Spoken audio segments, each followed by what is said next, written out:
Qu'apportera le futur sur nos tables à manger? C'est ce que nous allons voir dans cet épisode d'Exploration, la science en 2050. Bonjour, je m'appelle Joe Pena. Bienvenue dans Exploration. Je suis dans un des plus grands temples de la nourriture des États-Unis, le marché couvert de Philadelphie. La quantité et la variété sont impressionnantes. La nourriture préoccupe beaucoup les grands esprits qui pensent à notre futur. Pourquoi? Parce qu'en 2050, la demande alimentaire aura augmenté de 70%. La production de nourriture a façonné l'histoire humaine et elle aura un impact considérable sur son avenir.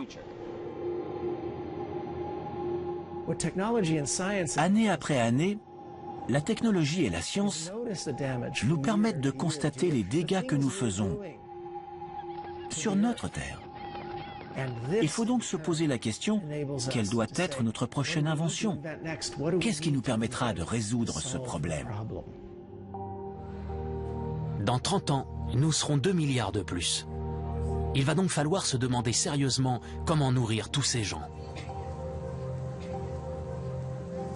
La nourriture que l'on consomme nécessite de l'énergie et des terres.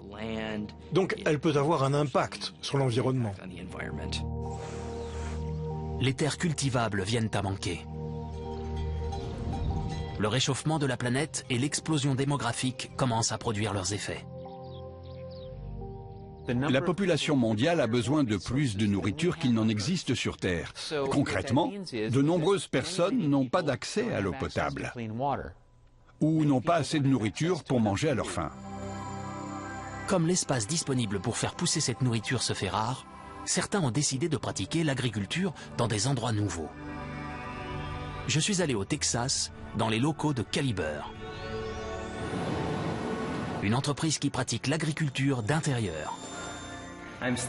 Je suis dans l'une des plus grandes fermes verticales du pays, 150 000 mètres cubes. Pourquoi décider de faire pousser des choses comme ça, et non pas comme on l'a toujours fait?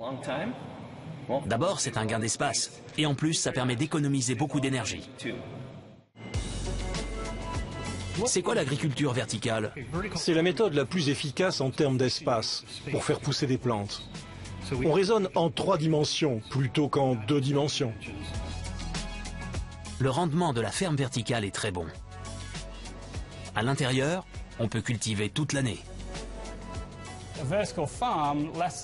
Ça réduit les distances pour livrer la nourriture. Donc, le prix que paye le consommateur est plus bas. Et le fermier vertical peut faire ce dont tous les agriculteurs ont toujours rêvé: contrôler les conditions climatiques.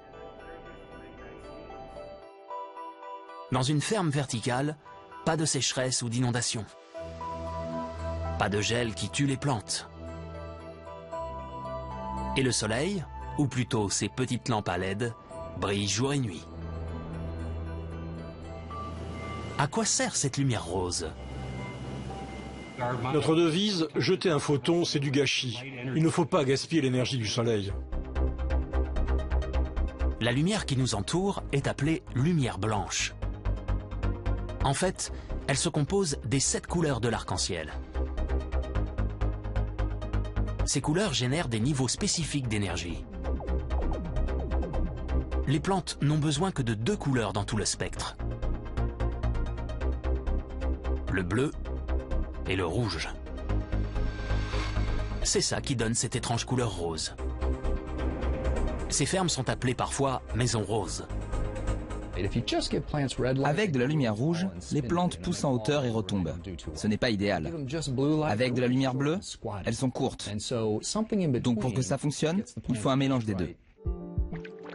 Les fermes verticales consomment très peu d'eau par rapport à une ferme traditionnelle. Et ça, grâce au recyclage. L'eau est stérilisée, reminéralisée, réutilisée. On consomme moins d'eau chaque jour dans tout ce bâtiment pour faire pousser des plantes que dans un fast-food. Ah, incroyable! Même la NASA se met à la verticalité. Bientôt, il y aura des fermes verticales dans l'espace. Pour aller sur la Lune, sur Mars ou sur un astéroïde, il faut être capable de se ravitailler et de développer une autonomie alimentaire.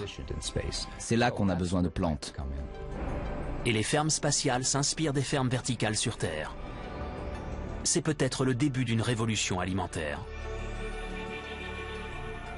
Si on peut installer des fermes n'importe où, alors en 2050, les maisons roses feront peut-être partie du décor en ville, sur la Lune et même sur Mars.